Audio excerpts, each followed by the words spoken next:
దేవుడా మా ముఖ్యమంత్రి నిన్ను మోసం చేసిండు, నీ మీద ఒట్టు పెట్టి ప్రమాణం చేసిండు. ఈ పాపాత్ముడు, ఈ అబద్దాల కోరు, ఈ దగాకోరు, ఈ దివాలా కోరు ముఖ్యమంత్రిని క్షమించండి. తెలంగాణ ప్రజలకిచ్చిన మాట తప్పిండు. పాలకుడు పాపం చేస్తే రాష్ట్రానికి ప్రజలకు అరిష్టం చుట్టుకుంటారంటే ఈ పాపం చేసిన ముఖ్యమంత్రిని క్షమించు, తెలంగాణ ప్రజల్ని కాపాడు లక్ష్మీనరసింహస్వామి అని ఆ దేవుణ్ణి వేడుకోవడం కోసం మేము ఇక్కడికి వచ్చాం.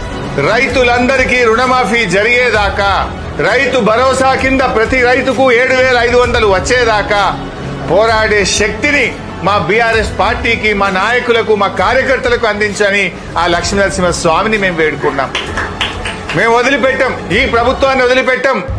ధర్మమే నిలుపురా, దానినే చూపరా, అసుర అంతానికై నందకానిలా చేతిలో పట్టిన